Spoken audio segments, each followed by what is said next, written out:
I'm not pulling out of the driveway. We all know what that means. It's time for another Drive to Work at Home edition. So, many weeks ago, I had Ari Zirulnik on to talk all about the flavor of Unfinity, and we had a lot of fun making up, definitively talking about the flavor of the characters, and we didn't get through all of them, and we said maybe we'd come back and do more. So we're back, and we're doing more. Hey, Ari. Hey, how's it going? Okay, so I have a list of characters we did not talk about. So I'll call them out, and then you and I can talk about where the character came from and any background we want to give the character. Specifically, Unfinity characters. These are all Unfinity. Yes, these are all Unfinity characters. Yeah, everything we talk about in this next half hour is 100% canon. Yes, The most viable lore you've ever heard. the most canon podcast ever. Okay, put it in the wiki. We will start with the most dangerous gamer. So let me read this card real quickly. So the most dangerous gamer is 2 black-green for a 2/2 legendary creature, human gamer guest, death touch. Whenever the most dangerous gamer enters the battlefield or attacks, open an attraction. Whenever you open an attraction, put a +1/+1 counter on the most dangerous gamer. Whenever you claim the prize of an attraction, destroy target permanent. So who is this man? So the one thing I will say is there were 4 characters that got made during initial world building during the world push. Myra, Devil Ken Neville, the Captain Rex Nebula, and the most dangerous gamer. And we talked about the other 3 last time. So let's talk about the most dangerous gamer. Who is he? What's he doing? Why is he here? Well, first of all, his name is fairly self-explanatory. He is the deadliest gamer in the galaxy. There is no one better at sharpshooting little tiny targets with like softballs very far away. He can knock over the most milk bottles in the entire quadrant. This guy he's unbeatable. Well, I mean, the field of games. If you've ever seen in the movies how there's a sequence where there's like a montage where they're practicing to get their skills up.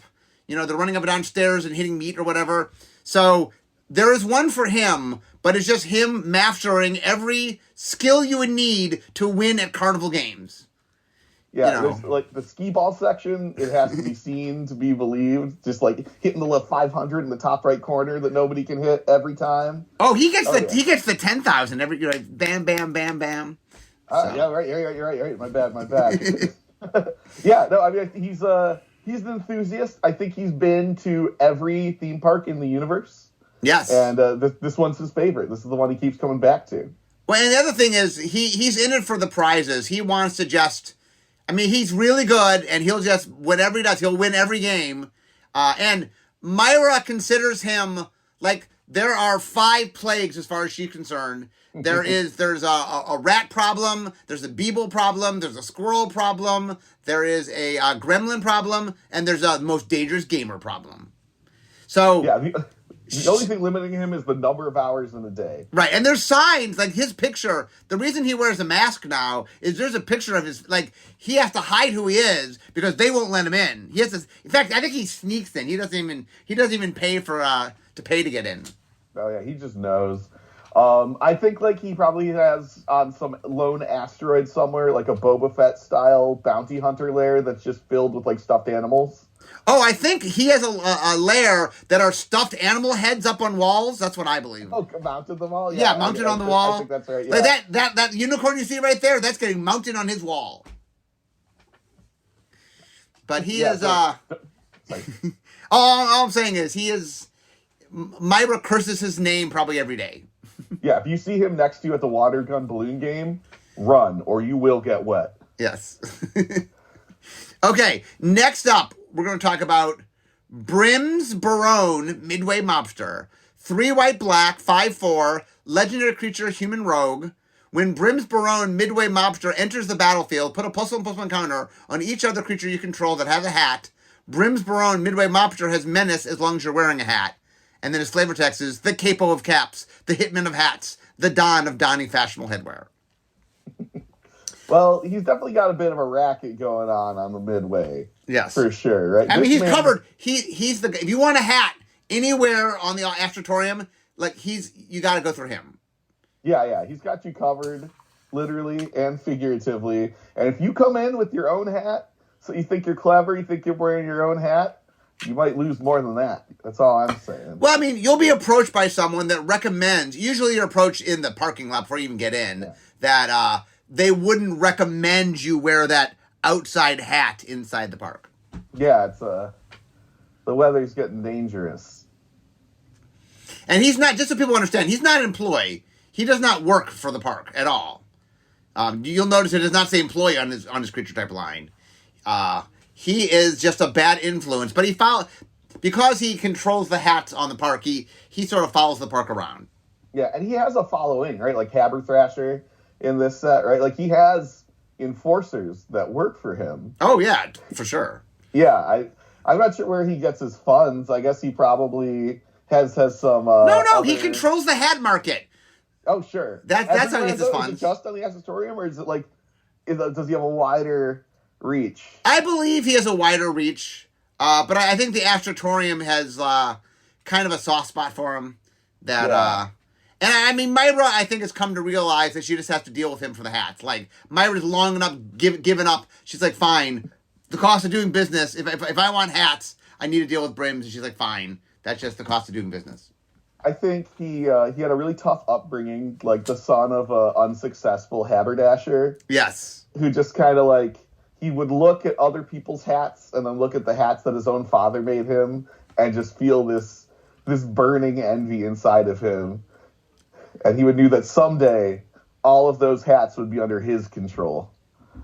Yeah, I think his father was a little more controlling with hats than was probably healthy for him. And sure, yeah. I think once he sort of got out from underneath his father, he really decided to make hats his own. So, no, that's right. That's canon too. Is the thing. All of this is canon, folks. All of this. It's instantly canon, especially the stuff that seems to contradict itself. That stuff double canon. Well, I mean, it's a complex character that he both loves hats and hates hats, right? That's core to who Brims is. That he has a love-hate relationship with hats and his dad. No, let us know if you want the Brims Barone spin-off set. We'll do it. It'll be great. 300 Brims cards. Let's go. Next up, we have not one card, but we have 5 cards. We're going to talk about Myra's Marvels. So let me run through real quickly through them. So Katarina of Myra's Marvels, 2 white, 3/3. Legendary creature, human performer. As Katarina of Myra's Marvels enters the battlefield, choose a letter. Whenever you cast a spell whose name begins with a chosen letter, create a white 2/2 cat creature token with flying, and she has partner. And then there is Floros of Myra's Marvels, 2 blue, 3/4, legendary creature, merfolk performer. As Floros of Myra's Marvels enters the battlefield, choose a number greater than 0. Whenever you cast a spell with power, toughness, or loyalty equal to the chosen number, target artifact or creature becomes an artifact creature with base power and toughness XX until end of turn, where X is the chosen number, partner. Then is Nocturno of Myra's Marvels, 2 black, 2/2, legendary creature, vampire performer. As Nocturno of Myra's Marvels enters the battlefield, choose a word with 5 or more letters. Whenever you cast a spell with the chosen word in its rules text, you draw a card and lose 2 life, partner. Ignacio of Myra's Marvels, 2 red, 4/3, legendary creature, lizard performer. As Ignacio of Myra's Marvels enters the battlefield, choose the armor, blood, book, bottle, fang, fire, scroll, spear, sword, or water. Whenever you cast a spell with the chosen object in its art, create 2 treasure tokens, partner as well. And finally, Hardy of Myra's Marvels, 2 green, 4/4, legendary creature, elf performer. As Hardy of Myra's Marvels enters the battlefield, choose a number. Whenever you cast a spell with the chosen number of lines of flavor text, put that many +1/+1 counters on target creature, partner. So these are Myra's Marvels. So let's talk about who are Myra's Marvels? Where do they come from? Well, they are the top performers at the park. This is the main draw. If you're coming to see the circus and you want to see the show, you're coming to see these 5 incredible individuals do their thing. But Mark, I have some news for you. Okay. You've stumbled into the lightning round. Dun, dun, dun. I have here a list of attributes, and I'm going to tell them to you, and you are going to rapid fire go through each of these characters and tell me about them. Okay. Per my list. Will do. So we're going to start with dietary restrictions. Katarina, go. Katarina is a vegetarian. Floros, go. Floros eats lots of fish.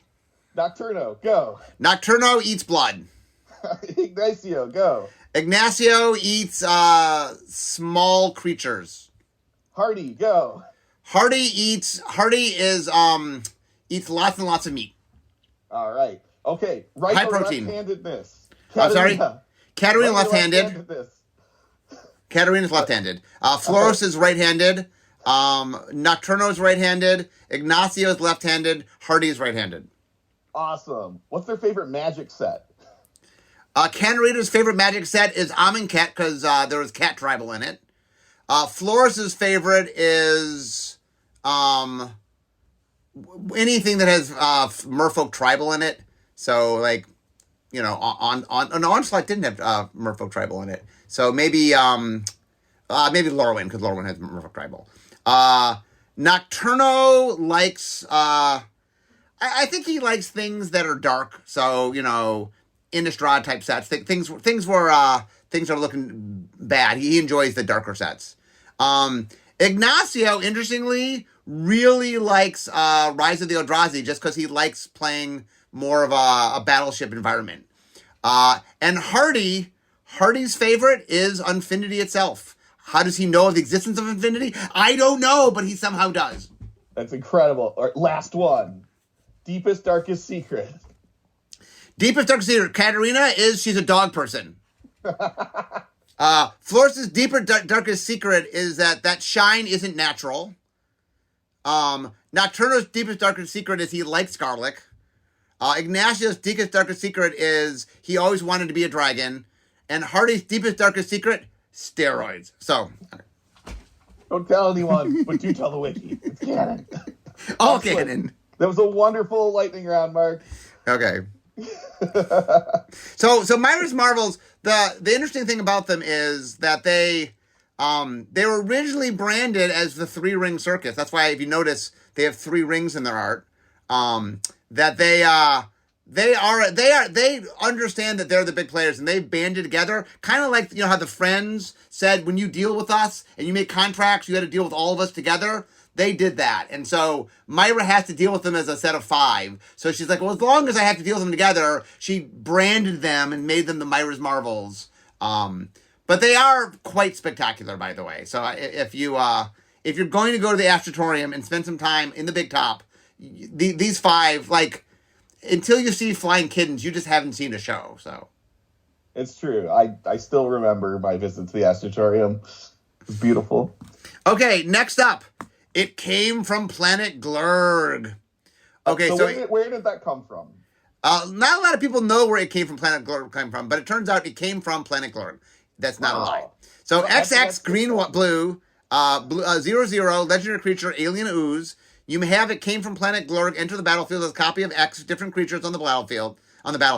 It has a total power, total toughness, combined mana cost, all text boxes, names, art, and so on. And it says a sludge with a grudge.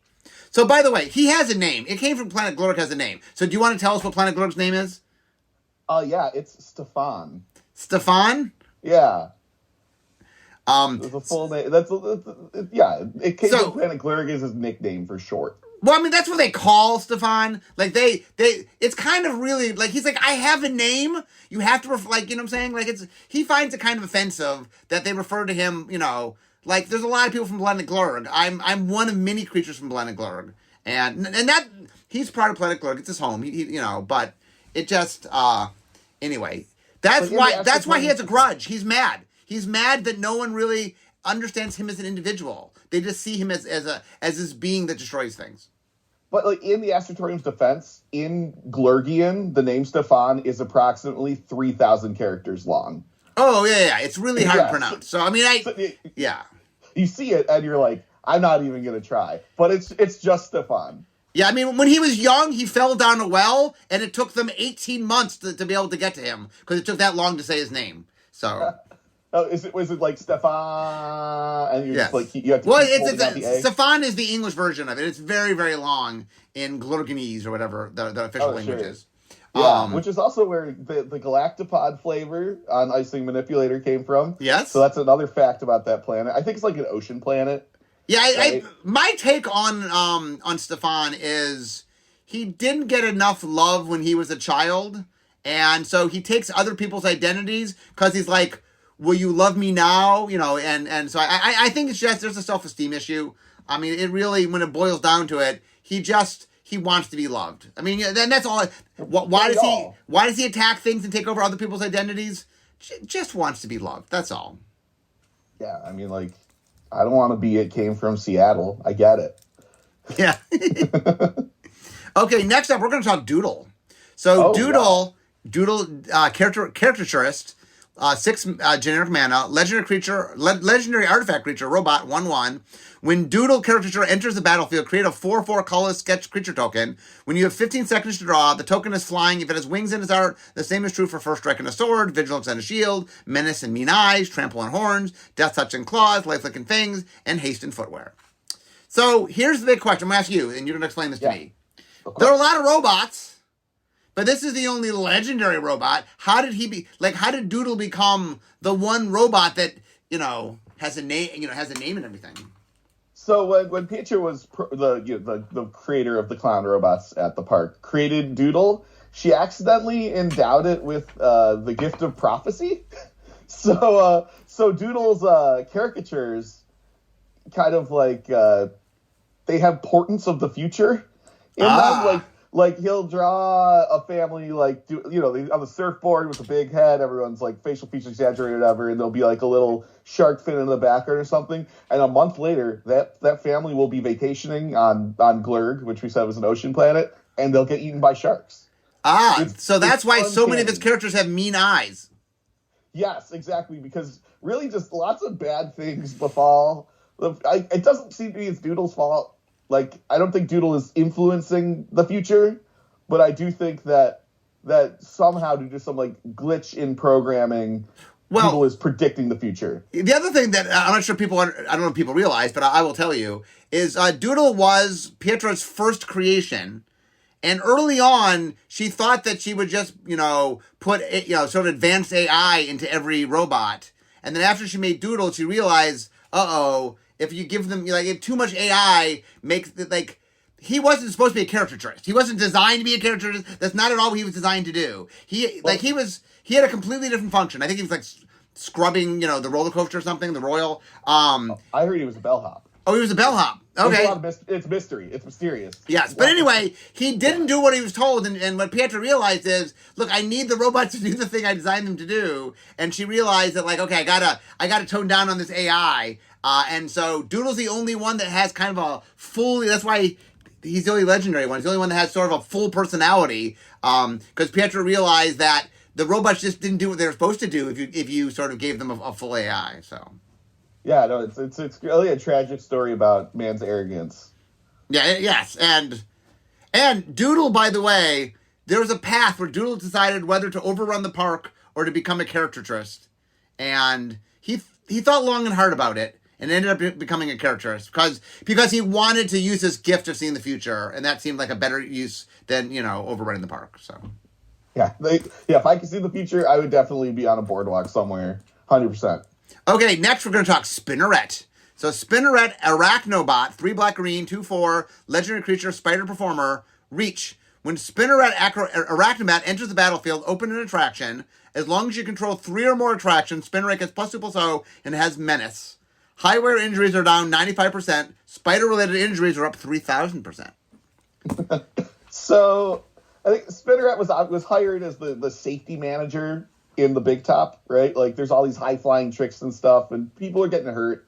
Like, space nets are just not as sturdy as Earth nets due to gravity and rotation and orbiting and forces.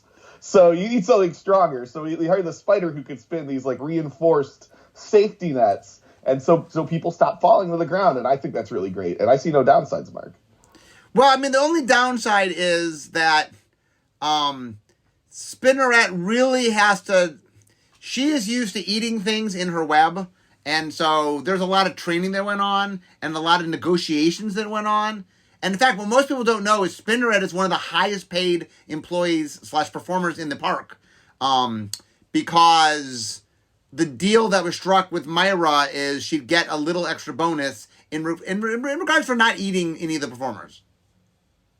Yeah, which, except, of course, like everyone else in the park, Spinneret is in a union, and she does have union-mandated breaks and snacks. Yes. And sometimes those union-mandated snacks are a less successful performer, and that's just how that's the circle of life, and it's beautiful. Well, I mean, I think Myra decided that, like, right, the compromise was every once in a while she gets to eat a performer, but it's usually a low, right, something that's not performing well. So, and by the way, it's part of Myra's program to motivate the performers to do their best work. Yep, it hasn't failed. And the thing that really infuriates Myra is that all of the beebles and the rats and the squirrels and the gremlins are too small to get caught in the net, and they just slip through. So it's really, and so it's got a part of the employee motivation plan. Okay, next we're going to talk about Solar Flora, intergalactic icon, 3 white, 3/3, legendary creature, human guest. Auras and equipment you control attached to Solar Flora intergalactic icon affect other creatures you control as those auras and equipment were attached to them. Counters and stickers on Solar Flora affect other creatures you control as though those counters and stickers were on them. Okay, so this is Solar Flora is an influencer. Mm-hmm. And she is, notice she's a guest. She does not work at the park. But she enjoys flaunting it at the park. She loves dressing up and, and wherever she goes, there's cameras everywhere. You can see in her picture, there's just paparazzi following around her everywhere. So let's talk a little bit about the paparazzi at the park. Yeah, I mean, in general, the astroturning is a big deal, right? There's going to be names that show up. Like, you get your Sora Flora. I heard that Harvey Galaxy comes by sometimes. That Interstellar Greg makes an appearance. Like, there's every big name celebrity from space that you and I both know about so well, grew up watching on the Interstellar TV, are here at the park. So there's a healthy amount of paparazzi that are there to snap pictures of the guests enjoying themselves, playing some arcade games, only rarely getting beheaded. Like, it's all in good fun, right? Yeah, and Solar Flora is there a lot. This is one of her favorite places. I mean, it's not the only place she goes, but it's one of her favorite places to visit. And Myra understands how much publicity she gets. So Myra always, makes her feel like a star. Yeah, she's the only person that brings her own leaves alone. That is true. Yeah, she can wear her own hat in, and it's that helm is her own helm. The helm of the host that she wears, that's her own helm of the host, and not one she bought at the park. Yeah, I mean, it's a legendary artifact. There's only one. Yes. Okay, so let's talk Magar of the Magic Strings. 1 black red, 3/3 legendary creature, Minotaur performer. 1 black red. Note the name of target instant or sorcery card in your graveyard and put it onto the battlefield face down. It's a 3/3 creature with, whenever this creature deals combat damage to a player, you may create a copy of the card with a noted name. You may cast the copy without paying its mana cost. And if this creature would leave the battlefield, exile instead of putting it anywhere else. So Magar is a puppeteer. Yeah, does he make his own puppets, or are they, cursed? I think he both makes them and they are cursed. Oh, okay, very good, very good. I'm glad it's both of those. Yeah, his specialty is making cursed marionettes. I mean, aren't all marionettes a little bit cursed? I mean, no one quite knows how he makes the marionettes. And I mean, there are rumors about some of the dark magic he uses to make them. All that is known is don't mess with Magar. Nobody who's messed with Magar, people just disappear that mess with Magar. Don't mess with Magar. Yeah, do not talk in the middle of his show. Oh, never, ever. And also, just to be safe, if you ask for an audience volunteer, I would also not. Yeah, I would not do that. But it is an amazing show. He is, I mean, he's not one of Myra's marvels, but he is definitely one of the highlights of the park. I mean, while his puppets are creepy, they are, I mean, the fact that they are puppets, when you're in the show, you forget they're puppets. That's how good it is. I would describe them as almost lifelike. Yes. But anyway, they are, some say they are fallen spells that, but anyway, no one quite knows what the puppets are made out of, so. It's true. Okay, next up, we're going to talk Meet and Greet Sisay. Red and a green, 1/1, legendary creature, elf performer. Whenever you cast a spell, choose one. Flavor, Meet and Greet Sisay gets +1/+1 to end of turn for each line of flavor text that spell has. Or history, create a treasure token if that spell doesn't share an expansion symbol with a permanent you control or a card in your graveyard. Okay, so Meet and Greet Sisay, let me explain real quickly. She is playing the part of Sisay, much like if you go to Disney World, you might meet Cinderella or Snow White. But she is she is so good at Sisay that Myra has her play Sisay whenever possible. And I should note, Sisay isn't an elf. Like, actual Sisay isn't an elf. But she's so good that, like, everyone looks past the fact that she happens to be an elf. I mean, I think that the first Phyrexian invasion of Dominaria was so long ago that the details of Sisay's exact personality have been kind of lost in the transition from Magic World to the Astratorium, right? So I think as far as yes, no, her being an elf is, they don't even know. They're like, oh, sure. I mean, I think the people of the Astratorium believe that the actual Sisay was an elf. Because meet and greet Sisay. So what's her real name? It's Chennifer. Chennifer is so good. She so becomes Sisay that people just believe this is what Sisay was. And she really has kind of warped the conventional view of who Sisay was from, in modern sort of the people that live in the Astratorium, or people that visit the Astratorium. What her greatest secret is that her first set was actually Darksteel. Oh, so, that's you never actually played with any of the old Weatherlight Saga cards. Okay. But she read the wiki. We got to go on. We have more characters. Okay, next up, great. Claire de Lune, Joy Sculptor, white and a blue, 2/3, legendary creature, human performer. When Claire de Lune, Joy Sculptor enters the battlefield for the rest of the game, tokens you own become cards that are still tokens. They continue to exist after you leave the battlefield. 1 white, blue, tap. You may put a token from your graveyard or hand onto the battlefield. She'll sculpt goblins, saplings, merit age, though that one will take a lot of balloons. A lot of balloons. So interestingly, now we all know that there is a robot you can go see the balloon peddler that makes balloons. So there's a robot that makes balloons. But Claire said, no, there's an art to it. The robot can't capture the art. Maybe they can make them way, way faster, but they can't get the artistry that she gets into her. And the other thing is her balloons come alive. It's a slight difference. I think we can paraphrase one of the rejected flavor texts for this card as part of, which is that she knows that they're done when the squeaking becomes screaming. Yeah, but I think Claire is interesting in that I think when she first came to Myra to try to get a job there, Myra was like, look, I don't need a balloon maker. I have a balloon maker. I have a robot that does it. And I think she so wowed Myra with what she was able to do that Myra, like, on some level, she's as much a performer, right? She's not like an employee who just makes balloon animals. She's an artist that, in front of your eyes, creates something marvelous. Yeah, I think she had, like, a John Henry style, like, balloon off with the balloon making robot. And she got the job. She did. 100% she did. She got the job. Yeah. It was very old American fable. And I think to this day, Pietra's greatest, like, sadness is that her balloon robot didn't win that battle. Yeah, it's definitely a big regret she has. But I think Pietra concedes that also the balloon robot isn't that funny. So she kind of puts her energy elsewhere. That is true. Okay. Next up, Grand Marshal Macy. 1 white, black, 2/2, legendary creature, human performer.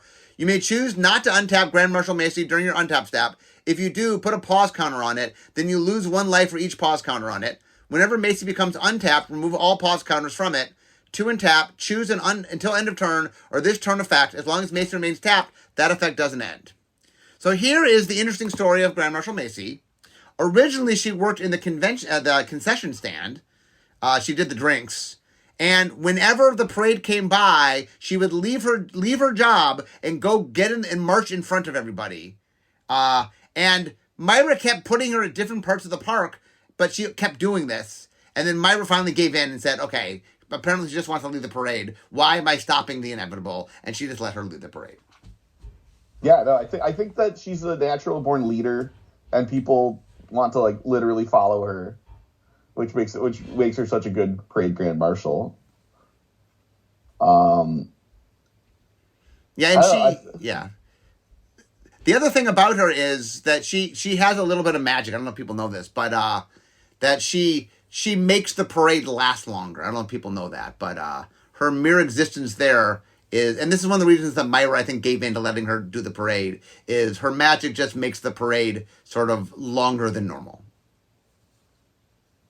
Okay, we're almost done here.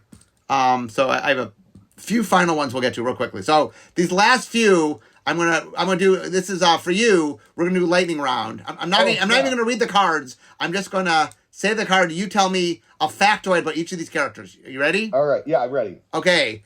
First up is Jermaine, Pride of the Circus, the lion tamer. Scared of spiders. Interesting, and he works with spiders, so that's interesting. Next, that's what made it interesting. That is interesting. Lila, hospitality hostess. Lila, hospitality hostess. She loves working with children, and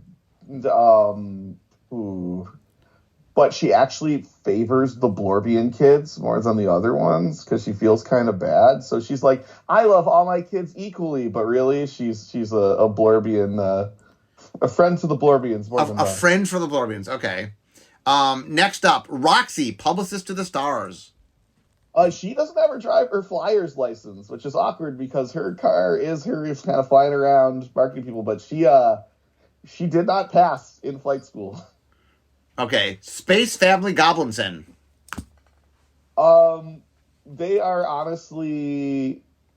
You would think by the way they all bicker that like the family is kind of on the outs and maybe their parents can get separated soon, but actually their home life is extremely wholesome and positive. Very much a very tight-knit family.